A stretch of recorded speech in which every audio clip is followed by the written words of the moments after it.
আসসালামু আলাইকুম। সবাই কেমন আছেন? আলহামদুলিল্লাহ ভালো আছি আমিও।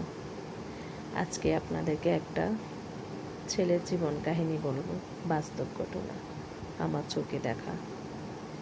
একটা ছেলে, তার ছোট্টবেলায় বাবা মারা যায়, তখন তার 7 বছর বয়স। সংসারে অভাব, কিভাবে সংসার চলবে, বাবা নাই, 4-5টা ভাই বোন, তারা চলবে কিভাবে? ওই অবুঝ সন্তানটা তখন একটা কাজ দেয়। ওই কাজের মাঝে সকাল 5টা বাজে উঠে যায়, ওই কাজটা কিছুক্ষণ করে, করার পরে সে বাসায় আসে নাস্তা পানি যায় থাকুক, কিছু না কিছু একটু খেয়ে স্কুলে যাইতো। স্কুল থেকে এসে আবার রান্না থাকলে কিছু খাইতে খাই, আবার কাজে ছুটতো। ওরকম করতে করতে সে ছেলেটা পড়ালেখা শেষ করছে। পড়ালেখা শেষ করে ঘর দুয়ার বাড়ি করছে, বোনদেরকে পড়ালেখা করাইছে, বোনদেরকে বিয়ে দিছে।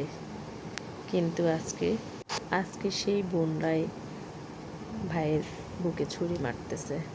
সেই বোনরাই ভাইয়ের জীবন নিয়ে টানাটানি করে, ভাইকে মেরে ফেলতে চায়। আপনাদের যদি এই বাকি গল্পটা জানতে ইচ্ছে করে, কমেন্টে জানাবেন। অন্য কোনো ভিডিওতে বাকি গল্পটা শেয়ার করব।